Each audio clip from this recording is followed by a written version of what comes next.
আমাদের আমল ইবাদত কবুল হয়েছে কিনা এটা বুঝার সবচেয়ে বড় মাধ্যম হলো এটি। ঘিরে গড়ে উঠেছে, বেড়ে উঠেছে তরুণ এবং কিশোরদেরকে সুস্থ ধারায় পরিচালিত করবার জন্য সমাজের কল্যাণমুখী কাজে তাদেরকে নেতৃত্বের আসনে বসানো হয়েছে, তাদেরকে সামনে তুলে আনা হয়েছে। এই দৃশ্য যদি বাংলাদেশের প্রতিটি গ্রামে গঞ্জে প্রতিটি মসজিদকে ঘিরে গড়ে উঠত, তাহলে আজ বাংলাদেশের চেহারা ভিন্ন কোনো চেহারা হতে পারত। আমি যতটুকু জানি, এই ইসাক এবং বাইতুল হুদা জামে মসজিদকে ঘিরে এখানে শিক্ষাবৃত্তি থেকে নিয়ে অত্র এলাকার অসুস্থ, দরিদ্র, দুস্থ, গরিব মানুষদের চিকিৎসা ভাতা থেকে নিয়ে কোরবানির সময় গোশত বিতরণ, ঈদের সময় ইফতার বিতরণ থেকে নিয়ে শীতের সময় শীতবস্ত্র বিতরণ এবং ক্ষুদ্র ঋণ, সুদমুক্ত ক্ষুদ্র ঋণ দিয়ে সেটা আবার রিটার্ন নেওয়ার 98% রিটার্ন রেটের কথা আমি জানতে পেরেছি। সেই সাথে ঈদের সময় এখানে কয়েকশো তরুণ এবং কিশোরকে নিয়ে যে চমৎকার আয়োজন হয়, মেয়েদের জন্য যে আলাদা বিভিন্ন সাংস্কৃতিক সুস্থ ধারার আয়োজন হয়, এই আয়োজন যদি আজ প্রতিটি মহল্লায় মহল্লায় ইমাম সাহেবগণ, ওলামায়ে কেরাম, সমাজের নেতৃস্থানীয় ব্যক্তিবর্গ নিতেন, তাহলে আজকে আমাদেরকে কিশোর গ্যাংয়ের অভিশাপ এটা আর আমাদেরকে পোহাতে হতো না।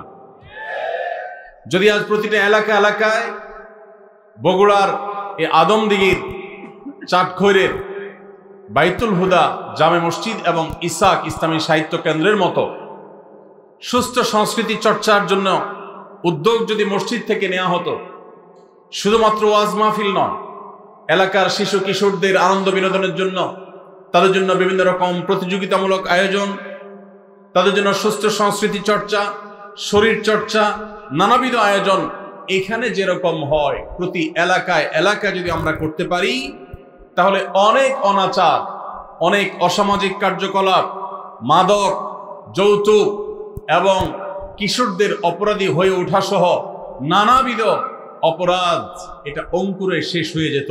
একটা সুস্থ সমাজ আমরা উপহার পেতাম। তো আমার এখানে বারবার আসার অন্যতম কারণ হলো ইসাক এবং বাইতুল হুদা জামে মসজিদের সমস্ত কার্যক্রম। আমি আশা করব যারা দূর দূরান্ত থেকে এসেছেন, বগুড়া থেকে, নওগাঁ থেকে বা আশপাশে বিভিন্ন জেলা থেকে এসেছেন, তারা এই ইসাকের মতো, বাইতুল হুদা জামে মসজিদের মতো নিজ নিজ এলাকায় নিজেদের সামর্থ্য অনুযায়ী আল্লাহর কাছে দোয়া করে 2-4 জন 5 জন যদি সাথে পান, ওই 2-4-5 জন মিলে শুরু করবেন, একসময় শত শত মানুষকে সাথে পাবেন। একটা আদর্শ সমাজ গঠন করবার জন্য মসজিদকে কেন্দ্র করে শুধু 5 ওয়াক্ত নামাজ নয়, মুহাম্মদ সাল্লাল্লাহু আলাইহি সাল্লামের মতো বহুমুখী সামাজিক কার্যক্রম আমাদেরকে পরিচালনা করতে হবে। সবাই চেষ্টা করব তো ইনশাআল্লাহ। আল্লাহ আমাদের সবাইকে, প্রত্যেকটা গ্রামকে দেশের এরকম আদর্শ গ্রাম হিসাবে বহুবিধ সামাজিক এবং কল্যাণমূলক আয়োজনের মাধ্যমে একটি অর্থবহ সমাজ হিসাবে গড়ে তোলার জন্য আল্লাহ আমাদের সবাইকে তৌফিক দান করুন। সময়ত ভাইরা, মাওলানা মামুনুল হক সাহেব চলে এসেছেন, তিনি আরাম করছেন, খুব শীঘ্রই চলে আসবেন। আমি খুব বেশি কথা আজকে বলবো না। প্রথমত রাত কম হয়নি, দ্বিতীয়ত যেহেতু আবার মাওলানা মামুনুল হক সাহেবকেও কথা বলতে হবে, বিধায় আমি খুবই সংক্ষেপে ছোট ছোট কয়েকটি বিষয়ের উপরে কথা বলতে চাই। সর্বপ্রথম যে বিষয়ে কথা বলতে চাই সেটি হলো, রমজান মাস আমাদের থেকে বিদায় নিয়ে গেছে। রমজান মাস বিদায়ের সাথে সাথে আমাদের সমাজের বহু মানুষ আছে যাদের ইবাদত বন্দেগীও বিদায় হয়ে গেছে। আমরা অনেকে রমজান মাস শেষ হওয়ার পর মাথার টুপিটা খুলে ভাঁজ করে এমনভাবে রেখে দিয়েছি যেন আবার আগামী বছর রমজান আসলে সেই টুপি খুলে আমরা মাথায় দেব। আমাদের কি শুধু ইবাদত বন্দেগী রমজানেই করা দরকার, না রমজানের পরেও করতে হবে? কতদিন পর্যন্ত আমাদের ইবাদত বন্দেগী নেকামল চলা উচিত এ সম্পর্কে কোরআনে কারিমে আল্লাহ রাব্বুল আলামিন বলেন, ওয়া'বুদ রাব্বাকা হাত্তা ইয়াতিয়াকাল ইয়াকিন। তুমি তোমার রবের ইবাদত করতে থাকো। কতদিন? ঈদ উল ফিতরের চাঁদ দেখার আগ পর্যন্ত। কি বলেন? ঈদ উল ফিতরের চাঁদ উঠার আগ পর্যন্ত ইবাদত করো, এরকম কিছু? আল্লাহ বলেছেন ওয়াবুদ রাব্বাকা হাত্তা ইয়াতিয়াকাল ইয়াকিন, তোমার মৃত্যু আসার আগ পর্যন্ত তোমার রবের ইবাদত তুমি কন্টিনিউ করতে থাকো, নিয়মিত করতে থাকো, ইবাদতের ধারাকে অব্যাহত রাখো, ইবাদত থামাবে না মৃত্যু আসার আগ পর্যন্ত। ইবাদত কতদিন চলবে? মৃত্যু আসার আগ পর্যন্ত। আমরা যারা রমজানের মৌসুমী মুসল্লি হয়েছি, রমজানের পরে আর মসজিদের দিকে আমাদেরকে আসতে দেখা যায় না। আমরা যারা রমজানে দান সাদেকা করেছি, রমজানের পরে আর আমাদের দান সাদেকা করতে দেখা যায় না। আমরা যারা রমজানে কোরআন তিলাওয়াত করেছি, তারাবির নামাজে কোরআন শ্রবণ করেছি, শুনেছি, রমজান চলে যাওয়ার পরে কোরআন আর ছুঁয়ে দেখা, স্পর্শ করার তৌফিক সুযোগ আমাদের যাদের হয় না, প্রিয় ভাইরা আমার, আমাদের জন্য অত্যন্ত ভয়াবহ একটা বার্তা আছে। সে বার্তা কি? আল্লাহ রাব্বুল আলামিন কোরআনে হাকিমে ইরশাদ করেছেন তিনি কার আমল ইবাদত কবুল করেন। আমরা যারা রমজানে প্রত্যেকে যার যার সাধ্য অনুযায়ী কম বেশি ভালো কাজ করার চেষ্টা করেছি, রমজানে রোজা রেখেছি, তারাবির নামাজ পড়েছি, কোরআন তেলাওয়াত করেছি, কোরআন তেলাওয়াত শুনেছি, দান সাদেকা করেছি, তাসবিহ তাহলিল করেছি, দোয়া করেছি, রোনাজারি করার চেষ্টা করেছি, যতটুকু তৌফিক হয়েছে ভালো কাজ করার চেষ্টা করেছি। রমজান মাসে যে সমস্ত ভালো কাজ, যে সমস্ত নেকামল আমরা করেছি, এর কোনটা আল্লাহর কাছে কবুল হয়েছে আর কোনটা হয়নি, এটা বোঝার বা এটার নিশ্চিতভাবে জানার কোনো উপায় বা সিস্টেম কি আছে? নাই। কিন্তু কোরআনে কারীমের একটি আয়াত থেকে আমরা ধারণা নিতে পারি কাদের আমল ইবাদত আল্লাহর কাছে কবুল হয়েছে। আল্লাহ রাব্বুল আলামিন ইরশাদ করেছেন ইন্নামা ইয়াতাকাব্বালুল্লাহু মিনাল মুত্তাকিন।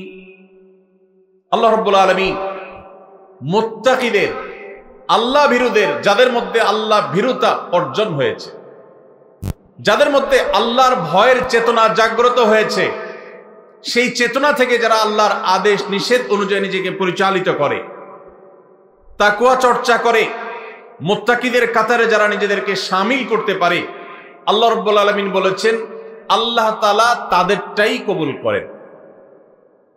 অতএব যদি রমজানের পরেও আপনার মসজিদের আনাগোনা, মসজিদের আসা যাওয়া বলবৎ থাকে, অব্যাহত থাকে, রমজানের পরেও যদি আপনার কোরআন খুলে তেলাওয়াত করার সুযোগ সৌভাগ্য অর্জন হয়, রমজানের পরেও যদি আপনার মাঝে মধ্যে হলেও আল্লাহর কাছে দুহাত তুলে দোয়া করবার তৌফিক হয়, সুযোগ হয়, সামর্থ্য হয়, রমজানে অনেক বেশি দান সাদেকা করেছেন, রমজানের পরে এত বেশি পারেন না, অল্প হলেও দান সাদেকা করার চেষ্টা করেন, তাহলে আপনি আল্লাহর কাছে নিজেকে সেই সৌভাগ্যবান মানুষদের কাতারে শামিল বলে সুধারণা করতে পারেন যাদের রমজানের আমল ইবাদত আল্লাহ তাআলা কবুল করেছেন। আলহামদুলিল্লাহ।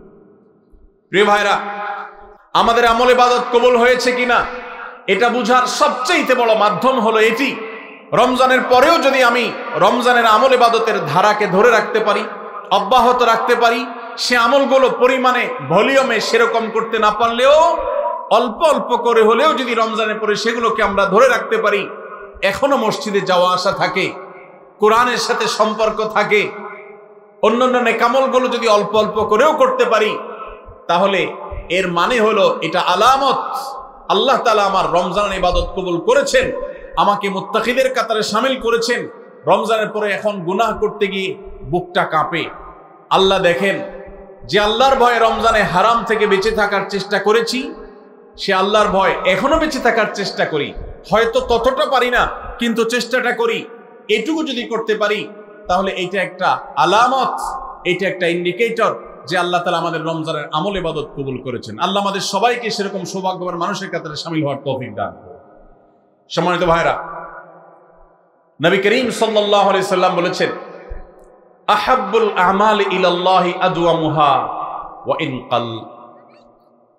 আল্লাহর কাছে সবচেয়ে প্রিয় আমল, আল্লাহর কাছে সবচেয়ে পছন্দনীয় কাজ, সবচেয়ে আল্লাহর ভালোবাসার কাজ বান্দার, সেই কাজ, যেই ভালো কাজ, যে ইবাদত, যে আমল বান্দা নিয়মিত করে, পরিমাণে সেটা অল্প হলেও হোক, পরিমাণে অল্প কিন্তু করে নিয়মিত। আল্লাহর কাছে আমলটা বেশি প্রিয় সেই আমলের তুলনায় যে আমল একসাথে অনেক করা হয় কিন্তু পরে আর করার কোনো খবর নেই। কেউ রমজানে কোরআনে কারীম 2 খতম দিয়েছেন, মাশাআল্লাহ, কেউ 3 খতম দিয়েছেন, কিন্তু রমজানের পরে কোরআনে কারীম 3 খতম 2 খতম 1 খতম দেয়া তো দূরের কথা, পরবর্তী রমজান পর্যন্ত আর কোরআনটা ছুঁয়ে দেখা হয় না, খুলে পড়া হয় না, তেলাওয়াত করা হয় না, 1 পৃষ্ঠা পড়ার সুযোগ হয় না। তাহলে এই 3 খতম 2 খতমের চাইতে রমজানে কেউ যদি 1 খতম কোরআন দেন অথবা তার চাইতে কমও কোরআন তেলাওয়াত করেন, কিন্তু রমজানের পরে সেই কোরআন দিনে হয়তো 2-5 পারা পড়তে পারেন না, কিন্তু 1 পৃষ্ঠা হইলেও পড়েন, 2 পৃষ্ঠা হইলেও পড়েন, তার দৈনন্দিন রুটিনের মধ্যে কোরআন তেলাওয়াত থাকেই থাকে। আল্লাহর কাছে ওই 3 খতম দেওয়া কোরআন তেলাওয়াতকারীর চাইতে মাত্র 10 পারা কোরআন তেলাওয়াত করেছেন যিনি রমজানে, কিন্তু রমজানের পরেও সেটাকে ধরে রেখেছেন, পরিমাণে অল্প হলেও আল্লাহর কাছে এই দ্বিতীয় ব্যক্তি অনেক বেশি শ্রেয় এবং প্রিয়। প্রিয় ভাইরা আমার, রমজানে আপনি অনেক দান দক্ষিণা করলেন, রমজানের পরে আর খবর নাই, আল্লাহর কাছে এটার চাইতে বেশি প্রিয় রমজানে তৌফিক অনুযায়ী দান সাদেকা করেছেন, রমজানের পরেও আপনি দান সাদেকা অল্প অল্প হলেও ধরে রাখার চেষ্টা করেছেন। আল্লাহ আমাদের সবাইকে রমজানে যে সমস্ত নেকামলগুলো আমরা করতে পেরেছি, রমজান শেষ হওয়ার সাথে সাথে সেগুলো বন্ধ না করে বরং সেই আমলের ধারাবাহিকতাকে আল্লাহ আমাদেরকে ধরে রাখার তৌফিক দান করুন। ভাইরা আমার, আমরা কি রমজান মাসকে পুজো করেছি নাকি আল্লাহর ইবাদত করেছি? ইবাদত কি আল্লাহকে করেছেন না রমজান মাসকে করেছেন? আল্লাহকে করেছেন। যদি রমজান মাসকে কেউ ইবাদত করে, রমজান মাসকে যদি কেউ পুজো করে, তাহলে তার এখন আর ইবাদত করার দরকার নাই, কারণ রমজান শেষ হয়ে গেছে। আর যদি কেউ ইবাদত করে আল্লাহকে, তাহলে যে আল্লাহ রমজানে ইবাদতের নির্দেশ দিয়েছেন সে আল্লাহর নির্দেশ রমজানের পরেও ইবাদতের জন্য আছে না নাই? আল্লাহ বলেছেন ওয়াবুদু রাব্বাকা হাত্তা ইয়াতিয়াকাল ইয়াকিন। তোমার রবের ইবাদত শুধু রমজানে নয়, রমজান ইবাদতের মৌসুম হিসাবে ইবাদত বেশি হতে পারে, কিন্তু রমজানের ইবাদতের ধারা মৃত্যু আসার আগ পর্যন্ত তোমাকে ধরে রাখতে হবে, তবেই আল্লাহর কাছে সাকসেস হওয়া যাবে, তবেই আল্লাহর কাছে সফল হওয়া যাবে, সার্থক হওয়া যাবে। আমাদের এই জীবন সাধনা, আমাদের তাকওয়ার সাধনা, আমাদের সিয়াম সাধনা, আমাদের রমজানের ইবাদত বন্দেগী আল্লাহর কাছে কবুল হবে। আল্লাহ আমাদের সবাইকে রমজানের আমলগুলোকে রমজানের পরেও পরিমাণে অল্প অল্প হলেও ধরে রাখার তৌফিক দান করুন। সবাই চেষ্টা করবো তো ইনশাআল্লাহ। প্রিয় ভাইরা আমার, রমজানের যদি অন্য কোনো কিছু আপনি রমজান পরবর্তী সময়ে ধরে রাখতে নাও পারেন, আমি 4টি বিষয়ের কথা বলবো যেগুলো রমজানে হয়তো কম বেশি আপনি করেছেন আল্লাহর তৌফিকে। সেই 4টি আমলকে আপনি যদি রমজানের পরেও ধরে রাখতে পারেন, আমি আল্লাহর কাছে বিশ্বাস করি, আল্লাহর কাছে আমার সুধারণা যে আল্লাহ তাআলা আপনার রমজানকে সাকসেস করেছেন, আল্লাহ আপনার রমজানকে কবুল করেছেন, কারণ আপনাকে আল্লাহ আবারও ইবাদতের তৌফিক দিয়েছেন।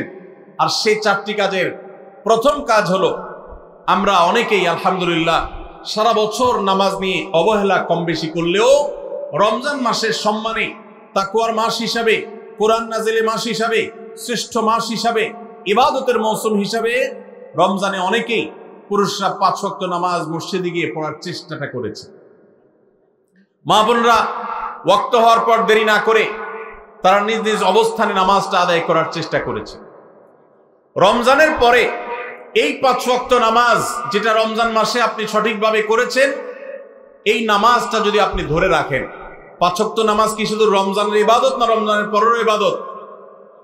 কি বলেন? 5 ওয়াক্ত নামাজ কি শুধু রমজানের ইবাদত? রমজানের পরেও ইবাদত পালনীয়। অতএব 5 ওয়াক্ত নামাজ যদি আপনি রমজানের পরে ধরে রাখতে পারেন, আপনার জান জীবন যেতে পারে, অনেক লস হয়ে যেতে পারে, কিন্তু ওয়াক্ত চলে যাবে আর আপনি নামাজ পড়বেন না।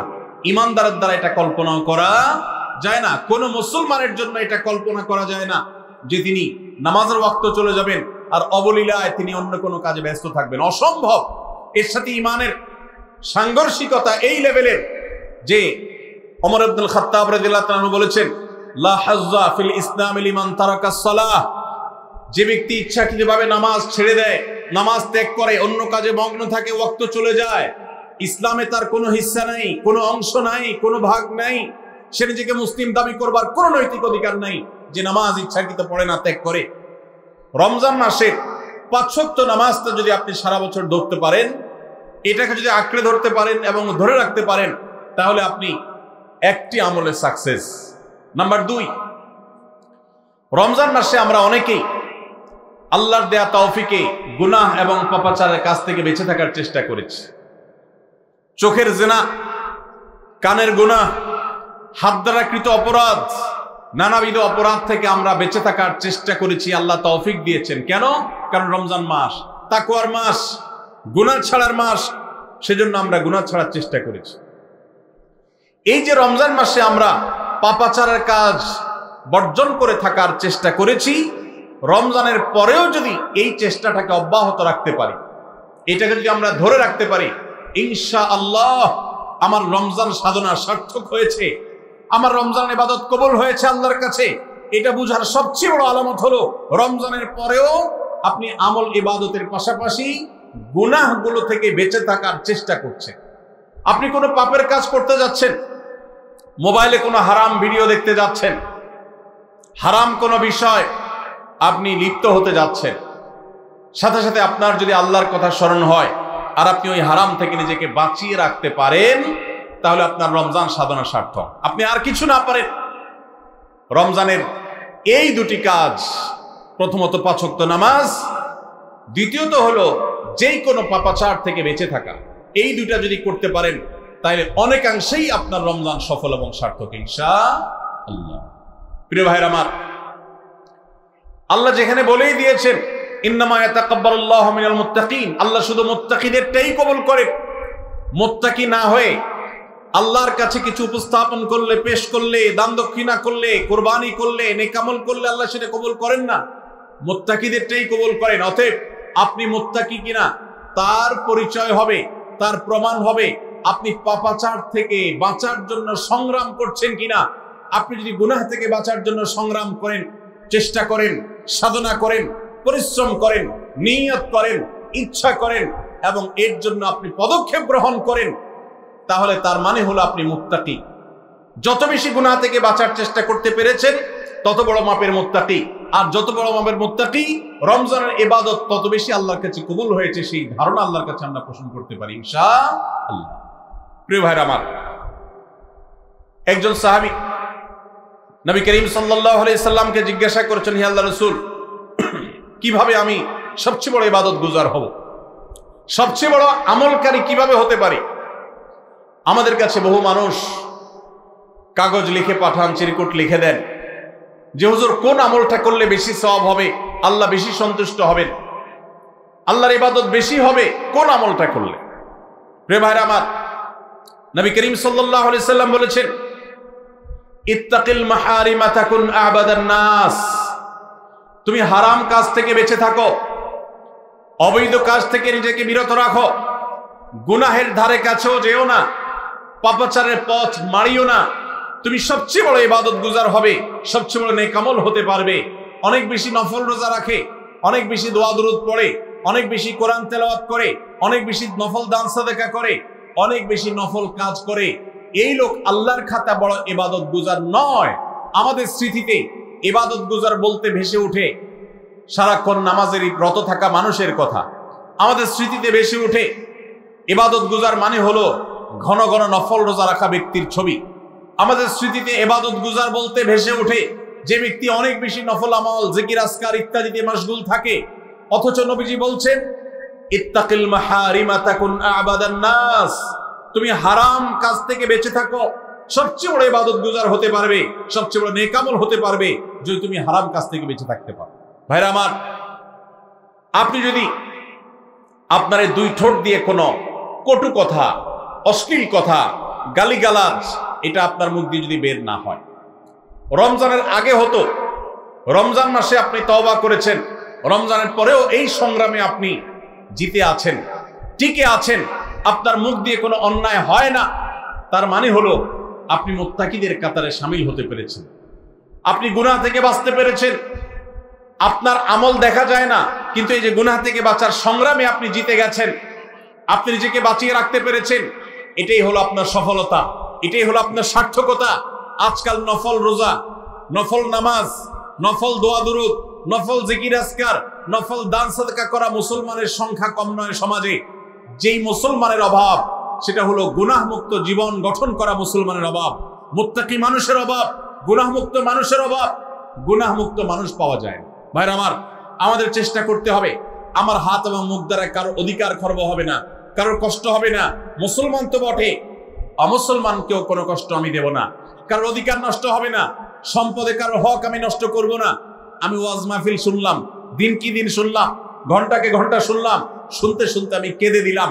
2 পয়সার কোনো ভ্যালু নাই যদি আমি দোকানদারি করতে গিয়ে কাস্টমারের সাথে 2 নাম্বারি করি, কাস্টমার হয়ে দোকানদারের সাথে 2 নাম্বারি করি, জমির আইল ঠেলাঠেলি করি, আরেকজনের ফসল আমি নিজে তুলে নিয়ে আসি, অন্যায়ভাবে কারোর হক নষ্ট করি, কথা দিয়ে কাউকে কষ্ট দেই, আচরণ দিয়ে কাউকে কষ্ট দেই, কারোর কোনো অধিকার নষ্ট করি, কারোর গীবত শিকায়াত করি, কারোর পেছনে তার সমালোচনা করি, কাউকে নিয়ে ব্যঙ্গ বিদ্রুপ করি, কাউকে আমরা ব্যঙ্গ নামে ডাকি, ফেসবুকে, সোশ্যাল মিডিয়াতে অথবা অফলাইনে অনলাইনে যেই কোনো সেক্টরের যেই কোনো জায়গাতে যেই কোনো প্ল্যাটফর্মে এই ধরনের গুনাহের কাজে যদি আপনি লিপ্ত থাকেন, তো আপনার এই শত শত মাহফিল, হাজারো মাহফিল শোনা, মাহফিলে আসা, এটার কোনো মানে হতে পারে না।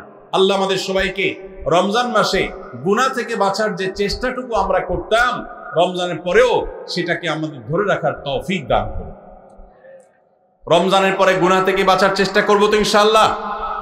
অনেক ভাইরা আছেন অনেক হারাম কাজ করেন নাই, কেন? রমজান মাস, কিন্তু এখন আবার সেটা শুরু করে দিয়েছেন। এর মানে হলো আপনার রমজানের ইবাদত কবুল হওয়ার সম্ভাবনা ক্ষীণ। নিশ্চিত তো বলা যাবে না, তবে প্রবল সুধারণা করা যায়, সম্ভাবনা অনেক প্রবল যদি আপনার সেই রমজানের আমলগুলোকে আপনি এখন ধরে রাখতে পারেন। অন্য সব না পারেন, অন্তত আমি 4টা আমলের কথা বলেছি, 5 ওয়াক্ত নামাজ আর সকল প্রকার গুনাহ এটা থেকে বিরত থাকা, আর 3 নম্বর হলো কোরআনে কারীমের তেলাওয়াত। অনেকে আমরা আলহামদুলিল্লাহ কোরআন তেলাওয়াত করেছি রমজানে, কারণ রমজান মাস কোরআন নাজিলের মাস। আমাদের সালাফ পূর্বসূরীরা রমজান মাসে কোরআন হাত থেকে রাখতেন না। আমরা অনেকেই নিজে কোরআন খতম দিয়েছি, যারা খতম দিতে পারেন না একটু হলো তেলাওয়াত করেছেন, তারাবিতে হাফেজ সাহেবের কাছ থেকে তেলাওয়াত শুনেছেন, কোনো না কোনো ভাবে কোরআনের সান্নিধ্যে এসেছেন। দুর্ভাগ্যজনক বাস্তবতা, রমজান চলে যাওয়ার সাথে সাথে আমাদের কোরআনের সাথে সম্পর্ক শেষ হয়ে গেছে। ঠিক না ভাই? ঠিক। বহু মানুষ আছে কোরআন স্পর্শ করে না, দিনের ভিতরে 2-4 ঘন্টা, 5 ঘন্টা, 6 ঘন্টা সময় পর্যন্ত অনেকে সোশ্যাল মিডিয়াতে ডুবে থাকেন, মোবাইলে ডুবে থাকেন। সারাদিন কোরআনকে স্পর্শ করার জন্য 5টা মিনিট সময় বের হয় না, ঘন্টাকে ঘন্টা কোরআনের পরিবর্তে মোবাইল ফোনকে স্পর্শ করার সময় আমাদের হয়। মনে রাখবেন, আপনার রমজানের আমল ইবাদত সার্থক হবে, সফল হবে, কবুল হওয়ার সম্ভাবনা জোরালো হবে যদি রমজানে যে কোরআন আপনি প্রতিদিন 2-4 পারা তেলাওয়াত করেছেন, এখন 2-4 পারা না পারেন 2-4 পৃষ্ঠা হলেও পড়েন, কিন্তু আপনার দিনের একটা সময় অবশ্যই বরাদ্দ থাকা উচিত কোরআনের জন্য। আজ মুসলিম জাতির যে দুরবস্থা আমরা দেখতে পাচ্ছি, পৃথিবীর পূর্ব থেকে পশ্চিম, উত্তর থেকে দক্ষিণ, চতুর্পাশে আমরা যে হাহাকার দেখতে পাচ্ছি, লাঞ্ছনা দেখতে পাচ্ছি, অপমান দেখতে পাচ্ছি, পরাজয়ের গ্লানি দেখতে পাচ্ছি, মুসলমানদের দুরবস্থার অন্যতম প্রধান কারণ হলো আজ মুসলমান কোরআন থেকে দূরে সরে গেছে। নবী করিম সাল্লাল্লাহু আলাইহি সাল্লাম বলেছেন, ইন্নাল্লাহা ইয়ারফাউ বিহাযাল কিতাবি আকওয়ামা ওয়া ইয়াদাউ বিহি আখারিন। আল্লাহ রাব্বুল আলামিন এই কোরআনের মাধ্যমে বহু জাতির মর্যাদাকে আকাশে তুলবেন। আবার এই কোরআনের প্রতি অবহেলার কারণে, অবজ্ঞার কারণে, কোরআনকে ছেড়ে দেওয়ার কারণে, কোরআন থেকে দূরে থাকার কারণে, কোরআনকে পরিহার করবার কারণে বহু জাতিকে আল্লাহ তাআলা অপমানিত করবেন, অপদস্থ করবেন, তাদেরকে আকাশ থেকে পাতালে নামিয়ে ছাড়বেন। সেই দুর্ভাগ্যজনক বাস্তবতা আজ আমরা প্রত্যক্ষ করছি। মুসলমানের ঘরে কোরআন পড়ার কোনো অভ্যাস নেই, কোরআনের চর্চা নেই, কোরআনের আলোচনা নেই, কোরআনের আলোকে জীবন গড়বার কোনো পরিকল্পনা আমাদের মধ্যে নেই। এই জন্য ভাইরা, রমজান মাসে যে কোরআনের সান্নিধ্যে আমরা ছিলাম, রমজানের পরে অল্প অল্প করে হোক প্রতিদিন আপনি কোরআন তেলাওয়ার চেষ্টা করেন। 1 পৃষ্ঠা 2 পৃষ্ঠা হলেও তেলাওয়াত করার চেষ্টা করেন, অর্থ সহ বুঝে পড়ার চেষ্টা করেন। এটা যদি করতে পারেন আপনার রমজান সাধনা সার্থক ইনশাআল্লাহ। চেষ্টা করব তো কোরআন তেলাওয়াত করার। আল্লাহ রাব্বুল আলামিন এই কোরআনকে এমন এক গাইড বুক করেছেন। কোরআনের সবচেয়ে বড় মিরাকল হলো কোরআনকে যে যত বেশি আঁকড়ে ধরতে পারবে দুনিয়াতে আল্লাহ তাআলা তাকে তত বেশি সম্মানিত করবেন। ইসলামের ইতিহাসের সোনালী যুগের যারা স্বর্ণ মানব ছিলেন, সেই খোলাফায়ে রাশেদা, তাদের পরবর্তী যুগের যে সোনালী ইতিহাস ছিল, যখন বিশ্ব মুসলমানের পদতলে ছিল, মুসলমান যখন বিশ্বের সুপার পাওয়ার ছিল, গোটা বিশ্বে মানবতা তার সর্বোচ্চ শিখরে যখন আসীন হতে পেরেছে, মানবতা সবচেয়ে বেশি যখন প্রতিষ্ঠিত হয়েছে, যখন মুসলিম নয় শুধু অমুসলিমরাও সবচেয়ে সুখে শান্তিতে পৃথিবীতে বসবাস করতে পেরেছে, কারণ অধিকার খর্ব করা আদায়ের মতো আজকের পৃথিবীতে যে নাটক চলমান আছে, সেই নাটক তখন হয়নি। সেই সোনালী অতীত মুসলমানদের যে ছিল, তখনকার মুসলমানরা কোরআনকে তারা আঁকড়ে ধরেছিল, কোরআনকে তারা মাথায় রেখেছিল, কোরআনকে তারা জীবনে ধারণ করেছিল, কোরআনকে তারা সবসময় স্মরণ করেছে, বরণ করেছে, গ্রহণ করেছে, কোরআন দিয়ে নিজের জীবনকে সাজিয়েছে, তার সুফল তারা পেয়েছে। আজ কোরআন আমাদের কাছে অবহেলিত, কোরআন আমাদের কাছে আজ সবচেয়ে বেশি পরিত্যক্ত। যেই গ্রন্থ বছরে আমরা রমজান মাস ছাড়া অনেকে উল্টায় দেখি না, পাঠ করি না। মোবাইলে আমার বহু অ্যাপ আছে, সাথে কোরআনের অ্যাপও আছে। আমি সোশ্যাল মিডিয়ার অ্যাপগুলো দিনের ভিতরে 50, 60, 70, 80, 100 বার ওপেন করলেও কোরআনের অ্যাপটা দিনে একবার ওপেন করা হয় না। কোরআনের জন্য কোনো সময় আমার বরাদ্দ নেই। আমাদের বাসা বাড়িতে অনেক কিছু চলে, কোরআন তেলাওয়াত চলে না। বহু কিছু নিয়ে আড্ডা হয়, কোরআন নিয়ে পাঠচক্র হয় না, গ্রুপ ডিসকাশন হয় না, আলোচনা পর্যালোচনা হয় না। এরকম পরিবার আজ ঘরে ঘরে, প্রত্যেকটা জায়গায় জায়গায়। আর এই কারণে আজ আমাদের দুরবস্থা আমরা দেখতে পাচ্ছি পৃথিবীর চতুর্প্রান্তে রয়েছে। আল্লাহ তাআলা আমাদের সবাইকে কোরআনকে সারা জীবনের জন্য আমাদের সাথী করার তৌফিক দান করুন। কোরআন নিয়মিত পড়বেন তো ইনশাআল্লাহ? প্রতিদিন পড়বেন তো ইনশাআল্লাহ? আল্লাহ আমাদের সবাইকে প্রতিদিন কোরআন তেলাওয়াতের তৌফিক দান করুন, কোরআন বুঝে পড়ার তৌফিক দান করুন, কোরআনের আলো থেকে আলো গ্রহণ করবার তৌফিক দান করুন, সমাজ এবং রাষ্ট্রকে কোরআন দিয়ে সাজাবার তৌফিক দান করুন। বলুন আমিন। নাম্বার 4, শেষ পয়েন্ট। রমজান উপলক্ষে আমরা অনেকেই ভোর রাতে সাহরি খেতে উঠে আল্লাহর কাছে কম বেশি দোয়া করার চেষ্টা করেছি, 2-4 রাকাত তাহাজ্জুদ নামাজ পড়ার চেষ্টা করেছি, ঠিক না ঠিক? ইফতার সামনে নিয়ে অনেকে দোয়া করেছেন। রমজান মাসে রোজাদারের দোয়া কবুল হয় দিনের বেলা, অনেকে দোয়া করেছে। রমজান শেষ, তাহাজ্জুদ পড়া তো ভোর রাতে উঠে দূরের কথা, অনেকের ফজর নামাজ পড়াটাই কঠিন হয়ে গেছে, ঠিক না ঠিক? আজ রমজানের পরে রমজানের সেই আমলের ধারাবাহিকতা, অর্থাৎ ভোর রাতে তাহাজ্জুদের নামাজ পড়ার যদি কেউ অভ্যাস ধরে রাখতে পারেন, এটা হবে সবচেয়ে বড় অর্জন। এটা যদি না পারেন, অন্তত ফজরের নামাজ, 5 ওয়াক্ত নামাজ তো পড়বেনই, ফজর নামাজ স্পেশালি জামাত যাতে কোনোভাবে মিস না হয়। আর দিন এবং রাত 24 ঘন্টার কোনো একটা সময় আল্লাহর কাছে দুহাত তুলে দোয়া করার অভ্যাস গড়ে তুলবেন, চেষ্টা করবেন তো ইনশাআল্লাহ। কয়েকটা সময়ের দোয়া আল্লাহর কাছে করলে সেটা বিফলে যায় না। এর ভিতরে একটা হলো ভোর রাতের দোয়া, আরেকটা হলো 5 ওয়াক্ত নামাজের পরের দোয়া, আরেকটা দোয়া কবুলের সময় আছে শুক্রবারে। কোন সময় হাদিস এটা ফিক্স করা হয়নি, তবে হাদিস বিশ্লেষকগণ অনেকেই বলেছেন সেই সময়টা হলো জুমার দিন আসরের পরের সময়। জুমার দিন আসরের পরে সূর্য ডুবার আগ পর্যন্ত আল্লাহর কাছে যদি দোয়ায় মাশগুল থাকেন, বাসা বাড়িতে আছেন, কর্মস্থলে আছেন, রাস্তাঘাটে আছেন, যেখানে যে অবস্থায় আছেন, জুমার দিন শুক্রবার বাদ আসর সূর্য ডুবার আগ পর্যন্ত দোয়া কবুলের মোক্ষম একটা সময়, অসাধ্য সাধন করবার সময়, একেবারে অসম্ভবকে সম্ভব করার সময়, আল্লাহর কাছ থেকে সবকিছু নিজের করার সময়। এই জন্য এই সময়গুলো আমরা মিস করব না। তো রমজান মাসের দোয়ার অভ্যাসটা যদি রমজানের পরে আপনি ধরে রাখতে পারেন, ব্যাস এনাফ। 5 ওয়াক্ত নামাজ, সকল প্রকার হারাম পাপাচার বর্জন, কোরআনে কারীমের তেলাওয়াত অল্প অল্প করে হলেও প্রতিদিন একটা সময় ফিক্স করে যে এই সময় কোরআন তেলাওয়াত ছাড়া কিছু করব না। ঘুম থেকে উঠে প্রথম কাজ হবে ওযু করে আমি কোরআন তেলাওয়াত করব, ফজর নামাজের পরে একটু পড়ব। আর 4 নম্বর হলো দিন এবং রাতের কোন একটা সময় আল্লাহর কাছে দোয়া করার অভ্যাস করব। অনেক লোক আছি আমরা যে 24 ঘন্টার ভিতরে সপ্তাহে সপ্তাহ, মাসকে মাস চলে যায়। অনেক নিয়মিত নামাজি মানুষ আছেন, অনেক দাড়িওয়ালা মানুষ আছেন, এমনকি অনেক মাদ্রাসার ছাত্র, এমনকি আলেমও আছেন। মাসকে মাস চলে যায়, আল্লাহর কাছে হাত তুলে একটু চোখের পানি ফেলে শেষ কবে দোয়া করেছি বলতে পারবো না। এর চাইতে বড় হতভাগা আর কেউ হতে পারে না। এই জন্য রমজান মাসের দোয়ার আমলটা, রমজানে হয়তো আপনি দিনে 4 বার 5 বার করেছেন, রমজান পরে একবার করেন, রমজানে হয়তো 10 মিনিট, 15 মিনিট, 20 মিনিট ধরে দোয়া করেছেন, রমজানের পরে অন্তত 2 মিনিট ধরে দোয়া করেন। এই 4টা কাজ, 5 ওয়াক্ত নামাজ, সকল পাপাচার বর্জন, কোরআনে কারীমের তিলাওয়াত, আর দিন এবং রাতের কোন একটা সময় আল্লাহর কাছে দোয়ায় মাশগুল হওয়া।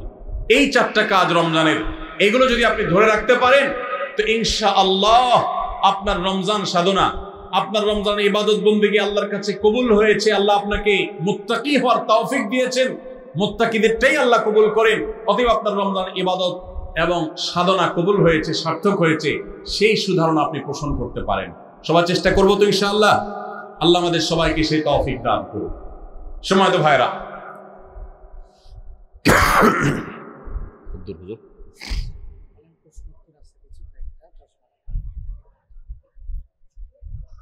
জি ভাই, রমজান মাসের আমল এবং ইবাদত আবার রমজান আসবে, সেই জন্য তোলা না রেখে এখনো, অর্থাৎ রমজান পরবর্তী সময় আমরা করার চেষ্টা করবো ইনশাআল্লাহ। এটাই হলো পুরো আলোচনার সামারি।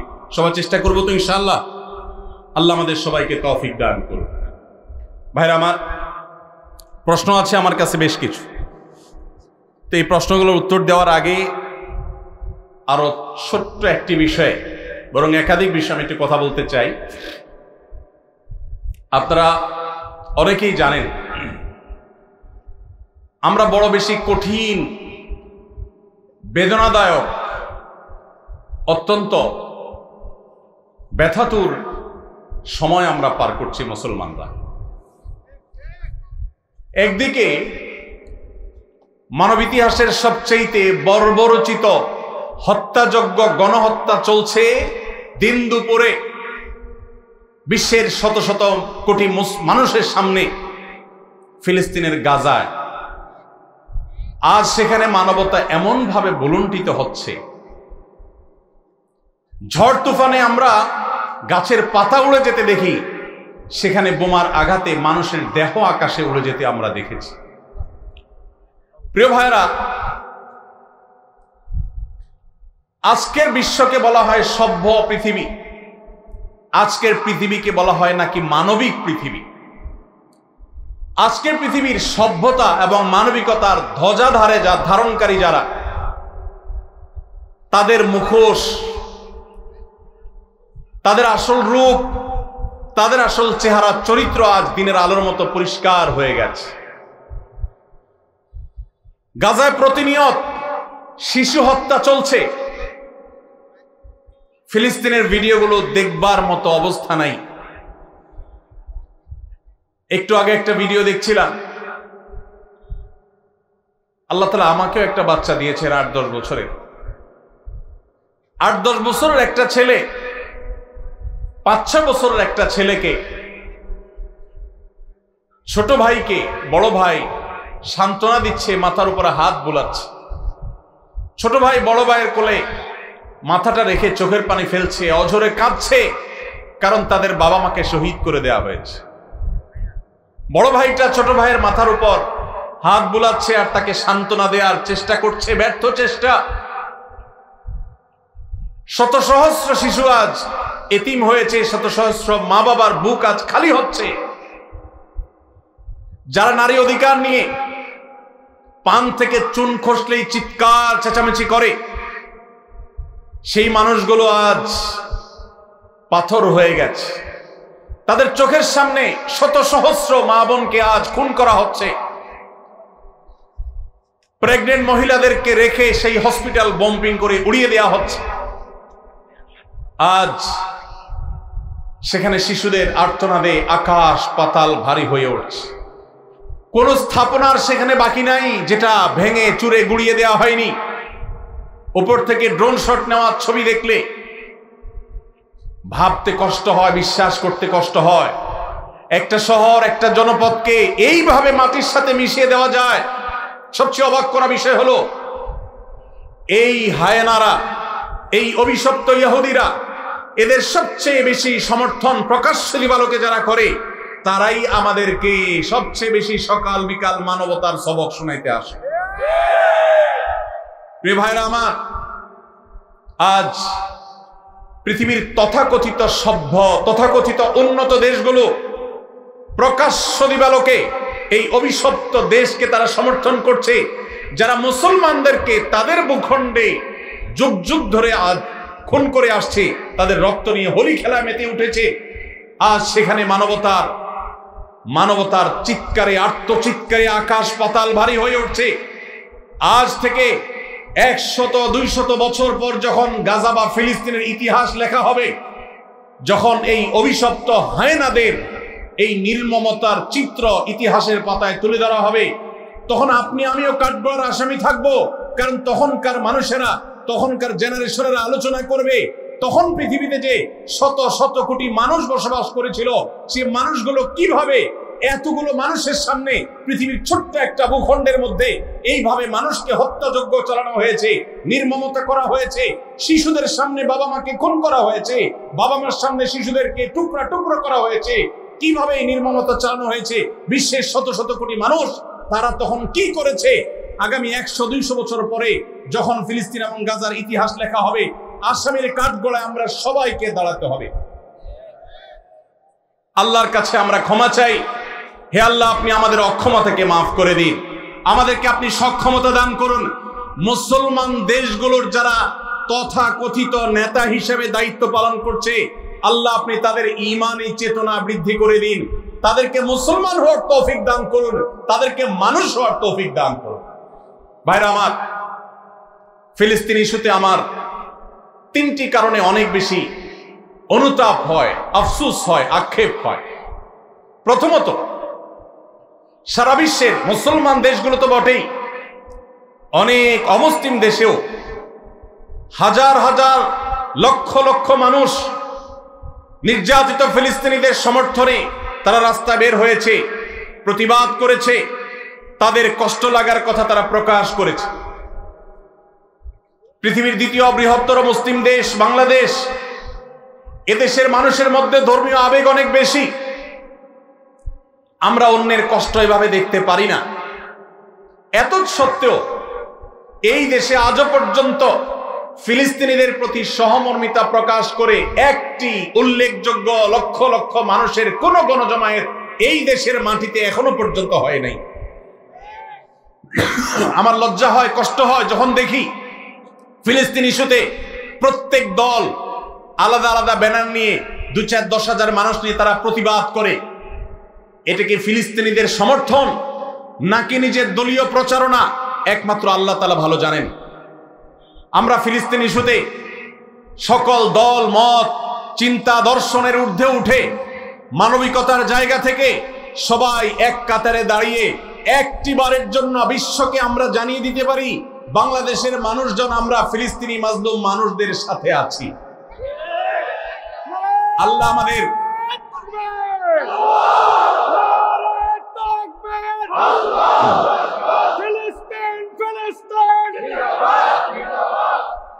আল্লাহ রাব্বুল আলামিন আমাদের মুসলিম নেতৃবৃন্দকে সেই সুবোধ দান করুন, তারা যেন এদেশের সকল মতের, সকল চিন্তার, সকল পথের, সকল আদর্শের, সকল দলের মানুষদেরকে, এমনকি আমাদের যে সমস্ত অমুসলিম ভাইয়েরা আছেন তাদেরকেও এই মানবিক ইস্যুতে এক কাতারে দাঁড় করিয়ে লক্ষ লক্ষ বাংলাদেশের মানুষ ফিলিস্তিনি পতাকা হাতে নিয়ে তারা ফিলিস্তিনের প্রতি সহমর্মিতা প্রকাশ করবে, জানাবে।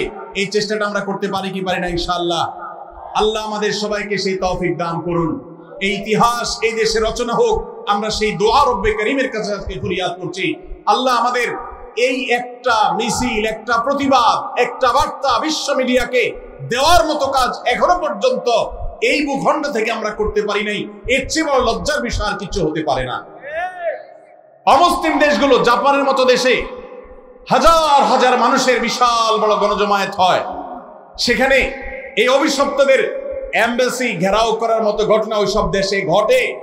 দুর্ভাগ্যজনক বাস্তবতা, আমাদের দেশে যার যার মতো আমরা কথা বলি, আমরা মিছিল করি, ব্যানার নিয়ে দাঁড়াই, প্রতিবাদ করি, মানববন্ধন করি, কিন্তু সবাই ঐক্যবদ্ধভাবে বিশ্বকে জানাবার মতো একটা ঐতিহাসিক সমাবেশ, ঐতিহাসিক গণজমায়েত আমরা আজও করতে পারি নাই। ইনশাআল্লাহ অচিরেই সেটা হবে। আল্লাহ আমাদেরকে সেই তৌফিক দান করুন।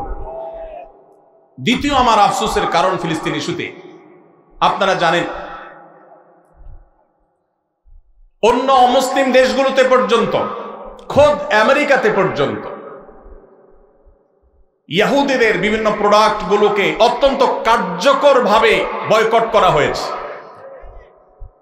আমাদের এই দেশে প্রত্যেকটা দোকানে দোকানে, প্রতিটা দোকানে দোকানে আপনি পাবেন ইহুদি পণ্যে পরিপূর্ণ ভরপুর সয়লাব। আমরা অনেকে আছি যারা ফিলিস্তিনি বাচ্চাদের ভিডিও দেখে চোখের পানি ফেলি, কিন্তু আমাদের ওয়াশরুমে গেলে হ্যান্ড ওয়াশটা দেখা যায় ইহুদিদের। আমাদের ওয়াশরুমে গেলে দেখা যায় সাবানটা কেনা হয়েছে, যে সাবানটা আমি টাকা দিয়ে কিনে এনেছি আমার পকেট থেকে, সেটা ইহুদিদের তৈরি করা। আমি যে সফট ড্রিঙ্কসটা গিলছি ডক ডক করে, সেটা ইহুদিদের তৈরি করা। এই সমস্ত পণ্য আপনি যখন মুদি দোকান থেকে কিনেন, আপনি কোন দোকান থেকে যখন ইহুদিদের কোনো পণ্য কিনেন, তখন আপনি পণ্য কিনেন না, আপনি মূলত ইহুদিদেরকে চাঁদা দেন বোমা হামলা করবার জন্য। আপনি যেটাকে টাকা দিয়ে সম্পদ কেনা, মাল কেনা মনে করছেন, এটা মাল কেনা নয়, এটা অভিশপ্তদের বোমাবাজিতে সাহায্য করা। লজ্জার বিষয়, কার্যকরভাবে বাংলাদেশে এখনো পর্যন্ত ফিলিস্তিন ইস্যুতে আমরা একটা বয়কট কার্যকরভাবে করতে পারি নাই।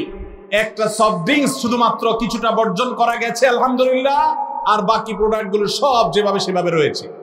আমি একটা দেশীয়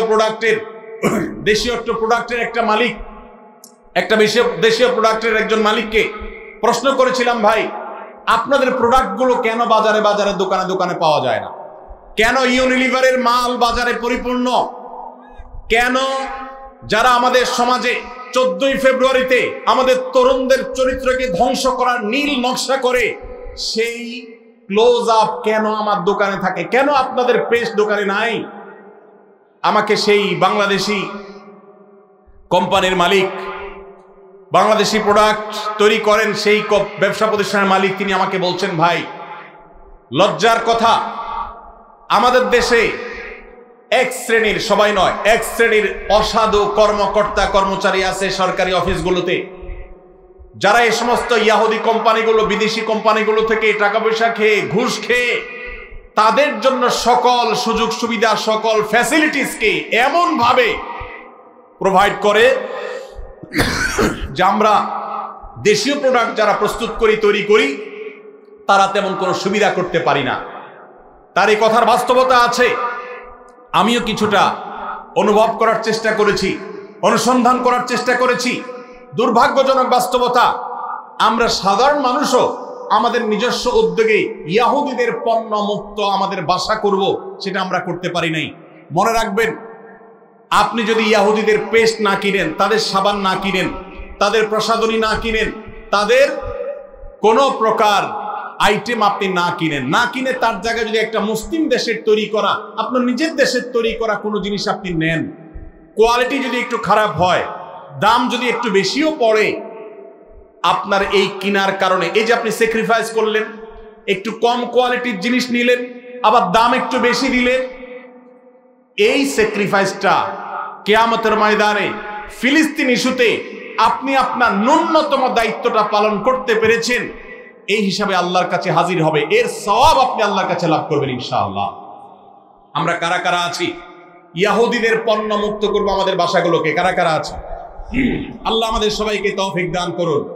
আমাদের বাসা বাড়িতে ইহুদি পণ্য থাকবে না, ঠিক আছে ইনশাআল্লাহ? কোনো মুদি দোকান থেকে আমরা ইহুদি পণ্য কিনবো না, প্রয়োজনে আমি সফট ড্রিঙ্কস গিলবো না, আমি দেশিটা থাকলে খাবো, না হলে খাবো না। একবার বাংলাদেশ বিমানে আমি কোথাও ট্রাভেল করতেছিলাম, আমাকে কোকা কোলা দেওয়া হলো। আমি বললাম, কেন কোকা কোলা? আমার দেশীয় ক্যারিয়ার, আমার দেশীয় সফট ড্রিঙ্কস নাই, কেন আপনি বিদেশি সফট ড্রিঙ্কস খেতে আমাকে বাধ্য করবেন? প্রতিবাদ স্বরূপ আমি এটা খেলাম না, নিয়ে যান, অন্তত একটা বোতল বাঁচবে। আর আপনার কর্তৃপক্ষকে জানাবেন, একজন কাস্টমার প্রতিবাদ করেছে, তিনি দেশীয় সফট ড্রিঙ্কসরা বিদেশি সফট ড্রিঙ্কস খান। সফট ড্রিঙ্কস এমনিতে স্বাস্থ্যের জন্য ক্ষতিকর, সেখানে ইহুদিদের যে সফট ড্রিঙ্কস আপনি গিলছেন, এটা সফট ড্রিঙ্কস না, এটা রক্তে ভরা বোতল। অতএব আমাদের বাসা বাড়িকে ইহুদি পণ্য থেকে মুক্ত করবো তো ইনশাআল্লাহ। আমি বাংলাদেশি মুসলমান হিসেবে লজ্জিত যে ফিলিস্তিন ইস্যুতে আমরা একটা কার্যকর একটা বয়কট, একটা বর্জন, এটা আমরা করতে পারি নাই। ভাইরা আমার, আজকে আমরা যারা এখানে সমবেত হয়েছি, আমরা কি একটু প্রতিজ্ঞা করতে পারি আমার জীবদ্দশায়, আমার জ্ঞাতসারে, আমার পকেটের টাকা দিয়ে ইহুদি কোনো পণ্য আমি কিনবো না, না খেয়ে থাকবো, কোনো প্রসাধনী প্রয়োজনে ব্যবহার করব না, কিন্তু ইহুদি পণ্য আমি কিনবো না ইনশাআল্লাহ। সবাই চেষ্টা করে যাবেন ইনশাআল্লাহ। দোকানদার ভাইদেরকে উদ্বুদ্ধ করবেন যে আপনি ইহুদি পণ্য বিক্রি করেন না, ঘোষণা দেন এবং তার জন্য ফেস্টুন টানায় দেন। আমরা প্রচার করব আপনার দোকানের যে অমুক দোকানদার ভাই তিনি ইহুদি পণ্য বিক্রি করেন না, তিনি ইসলামী চেতনা মাজলুমদের পক্ষে অবলম্বন করে তিনি তার এই স্যাক্রিফাইস করেছেন, তার দোকানের বিক্রি বাড়াবার জন্য আমরা প্রচারণা করব ইনশাআল্লাহ। চেষ্টা করা যাবে না ইনশাআল্লাহ। ভাইরা আমার, তৃতীয়ত যে কারণে আমি লজ্জিত সেটি হলো ইহুদিদের এই অভিশপ্ত হায়নাদের যারা মানবতাকে কুরে কুরে খাচ্ছে যুগ যুগ ধরে ফিলিস্তিনের মাটিতে, ছোট বাচ্চাদের রক্তে যাদের হাত রঙিন হয়ে আছে যুগ যুগ ধরে, তাদের যে সমস্ত ধ্বজাধারী আছে, তাদের যে সমস্ত দালাল আছে, বাংলাদেশে মাথা গড়লে সংখ্যা বলা যাবে এত স্বল্প সংখ্যক দালাল আছে। এই কট্টর সেকুলার বামপন্থী কিছু দালাল, মুসলিম বিদ্বেষী কিছু দালাল, যারা ইহুদিদের দালাল, এই মুসলমানদের ভূখণ্ডে, ধর্মপ্রাণ মানুষের ভূখণ্ডে তাদের গলা যখন উঁচু দেখি তখন আমার লজ্জা হয়। আমরা এই দালালদের উঁচু কণ্ঠ যদি এদেশে শুনি তাহলে এর চেয়ে বড় লজ্জার বিষয় আর কিছু হতে পারে না। মানব ইতিহাসের সবচেয়ে বড় হত্যাযজ্ঞ চালানো, সময়ের সবচেয়ে বড় হায়না এই ইহুদিদের সমর্থন যারা করে তারা মানুষরূপী পশু ছাড়া কিছু হতে পারে না। অথচ এই মানুষগুলোই আজ আমাদের সবকিছু ঠিক করে দেয়। তারাই আপনার নীতি নির্ধারণের ভূমিকায় তারা অবতীর্ণ হয়, তারাই আপনার আইন ঠিক করে দেয়, তারাই আপনার নীতি নির্ধারণ করে দেয়, তারা আপনার সবকিছু বলে দেয়। জাতি হিসাবে আমাদের জন্য এর চেয়ে বড় লজ্জার বিষয় আর কিচ্ছু হতে পারে না। ভাইরা আমার, অতএব আসুন ফিলিস্তিন ইস্যুতে আমরা আল্লাহর কাছে চোখে পানি ফেলার পাশাপাশি সর্বশক্তি দিয়ে যৌক্তিক এবং যথাযথ প্রতিবাদ আমরা প্রত্যেকটা মানুষ যার যার জায়গা থেকে অব্যাহত রাখি এবং আল্লাহর কাছে একটা ফরিয়াদ করি, ও আরশ আজিমের মালিক, রোমের কলোসিয়ামের গ্যালারিতে বসে যেরকম তখনকার পশুরা মানুষের নির্মম ভাবে মৃত্যুবরণ করা দেখত, দেখে তারা উৎসাহ করত, উদ্দীপনা করত, ফুর্তি করত, আজ ফিলিস্তিনের ছোট্ট একটা ভূখণ্ডের চারপাশে শত শত কোটি মানুষ মানবতার মুখোশ ধারণ করে আছে। মানবাধিকারের সবক সকাল বিকাল যারা মুখে শোনায়, মুখে বলে, জিগির তোলে, সেই মানুষগুলো আজ ওই কলোসিয়ামের গ্যালারিতে বসে যেরকম নির্মম ভাবে মানুষ হত্যার আনন্দে উৎসব করত, আজ গোটা বিশ্ব সেরকম উৎসবে মত্ত হয়ে আছে। আল্লাহ এই জুলুমের শেষ পরিণতি আমাদেরকে দেখে যাওয়ার তৌফিক দিও। এই জীবদ্দশায় যেন আমরা এই জুলুমের শেষ দেখে যেতে পারি। আল্লাহ আমাদের সবাইকে সেই তৌফিক দান করুন। ভাইরা আমার, আমরা সবাই যার যার দায়িত্বটা পালন করবো তো ইনশাআল্লাহ। আল্লাহ আমাদেরকে সেই তৌফিক দান করুন।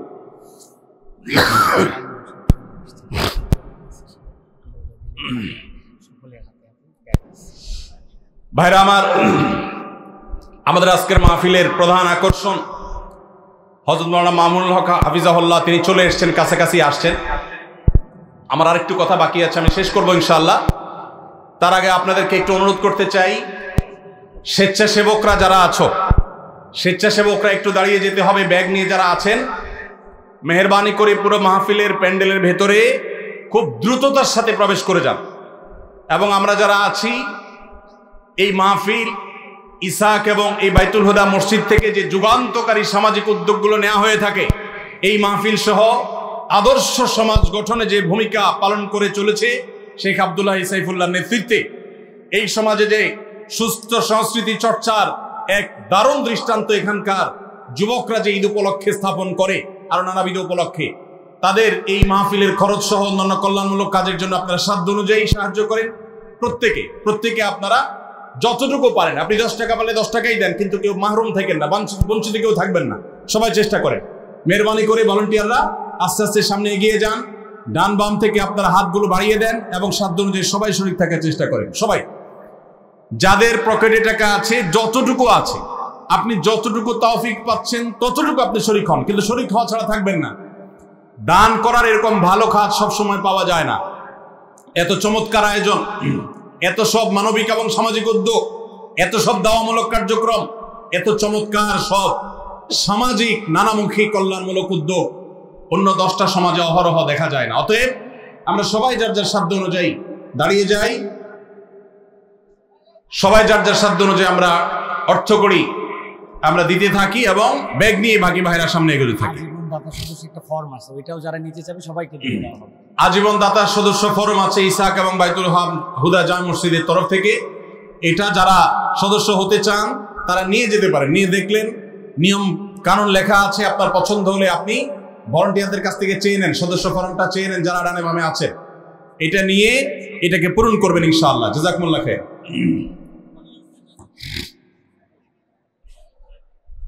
ভাইরা আমার, আমরা এলোমেলো না করি, মাশাআল্লাহ খুব চমৎকার পরিবেশ। একটু যারা দাঁড়িয়ে আছেন তারা একটু বসেন, একটু বসেন, শৃঙ্খলার জন্য একটু বসে যান। দাঁড়িয়ে আছেন যারা খারাপ দেখা যাচ্ছে, অনেকের হয়তো একটু অনেকক্ষণ বসে থাকাতে একটু আনেজি লাগছে, কিছু দাঁড়িয়েছেন, এবার বসে যান, আর দেরি করবেন না। সময় কি আছে? ইস্যু তো আমার আরেকটা আছে। ভাইরা আমার, কালেকশন চলছে, আপনারা সহযোগিতা করেন। আমি আমার কথা অব্যাহত রাখি যেহেতু সময় কম, হুজুর চলে আসছেন। আমি আরেকটা বিষয়ে কথা বলছিলাম, ফিলিস্তিন তো অনেক দূরে, আমাদের পার্শ্ববর্তী দেশ ভারতে যুগ যুগ ধরে যেভাবে মুসলমান নিধন চলছে, সংখ্যালঘুদের উপরে যেভাবে নির্যাতন চলছে, গোটা পৃথিবীর অন্য খুব কম দেশে এইভাবে সংখ্যালঘুদের উপর নির্যাতন হয়ে থাকে।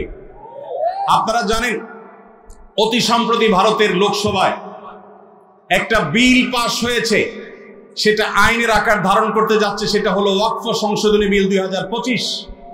আপনারা অনেকে জেনে থাকবেন ভারতবর্ষে প্রাতিষ্ঠানিক জমির মালিকানা সবচেয়ে বেশি হলো ভারতের রেলওয়ে এবং সেনাবাহিনীর। তৃতীয় সর্বোচ্চ প্রাতিষ্ঠানিক জমির মালিকানা হলো ভারতের মুসলমানদের ওয়াকফ বোর্ডের জমি।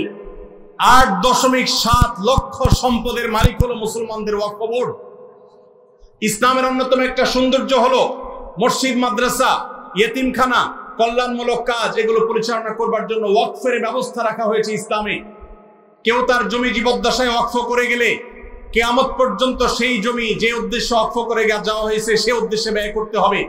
ওয়াকফের জমি কেউ বিক্রি করতে পারে না, এক্সচেঞ্জ করতে পারে না, দখল করতে পারে না। যে উদ্দেশ্যে ওয়াকফ করা হয়েছে এটার পরিপন্থী কোনো কাজ করা যায় না। ওয়াকফের এই চমৎকার উদাহরণের কারণে পৃথিবীতে কল্যাণমূলক কাজ আজীবন বেঁচে থাকবে।